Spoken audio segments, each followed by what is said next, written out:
Hello everyone, it's Leon here from GamesRadar, and I am joined by Tom Senior, who's been playing The Last Guardian.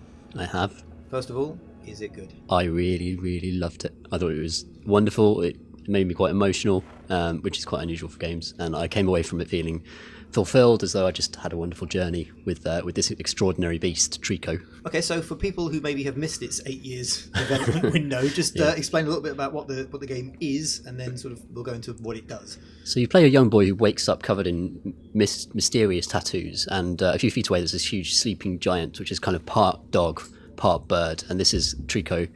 And at first he's kind of aggressive and vicious, but you form a friendship with him by moving through this environment as you try to escape the valley, which is an enormous crater full of mysterious spires, and you work together to climb those spires, solving puzzles, normally switch puzzles, as you go. Yeah.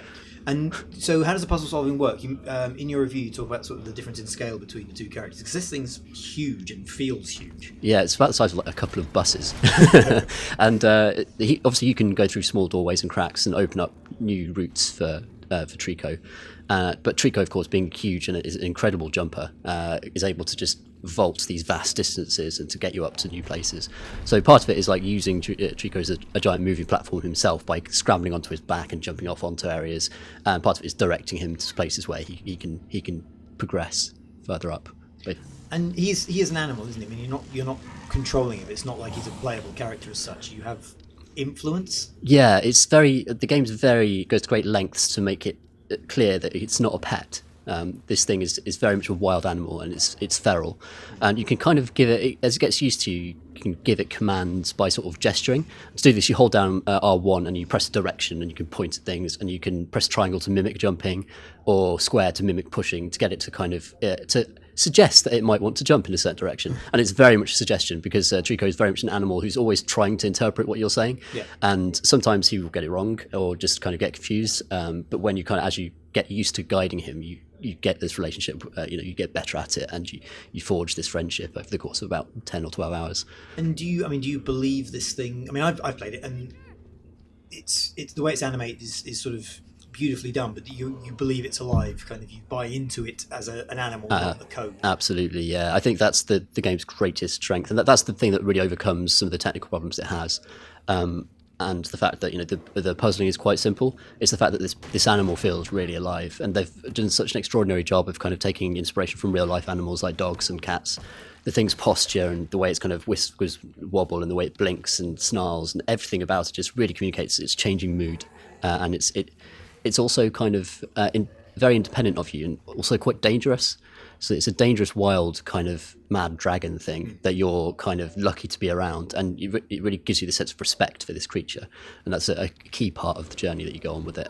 Because it's not combat, but he does fight enemies in it. When I was playing the first time he fights enemies, he gets really riled, and you have to sort of soothe him, and that was quite an odd experience of like, is it going to kill me? Like, absolutely, yeah, and that's constantly a little edge that the game keeps going. There's a full story here, much more so than, say, Shadow of the Colossus. It actually wraps up a lot of the mysteries that it introduces at the start of the game. I don't want to get into it because there are spoilers, but it really plays this idea that it could eat you at any moment, basically. How does it progress? You've got these sort of switch puzzles and door opening stuff. Like, how does it kind of build on this as a game progresses?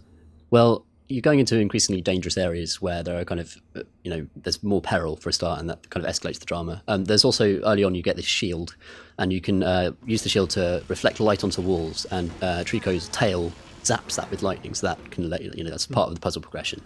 There are things introduced, there are these kind of reanimated suits of armor as well throughout the area that come to life, and Trico smashes them up real good. But if you're kind of trapped in a place where he can't get to, a lot of the puzzles are about kind of getting him into that area to, save you, basically. Yeah. And there's some really dramatic moments where, because he becomes very protective of you, and you really feel his kind of anger when he eventually gets to burst in and smash them up. Yeah. You did mention there's a few performance issues though, so there's a few kind of frame rate problems. Absolutely, and quite a few. Outdoor areas, the frame rate dips. There are a couple of bits where things are collapsing. There's lots of kind of physics going on where the frame rate absolutely tanks. But these are for like 30-second intervals for the worst part. I think if it was a game about fighting or twitch action, this would have a serious impact on how well it plays. But as it is, it's quite a sedate puzzle game for the most part. So I found that while technical issues were irritating, they didn't really damage the experience. And I came away from the game at the end thinking, actually, in spite of those problems, it was enormously worthwhile, and very much glad I played it to the end. Cool. Okay, and what score did you get? I gave it 4.5 stars. Cool, so worth playing. Absolutely. Lovely. Okay, there you go. If you have any questions, leave a comment, and if you'd like more gaming previews, news and reviews, like and subscribe here at GamesRadar Plus.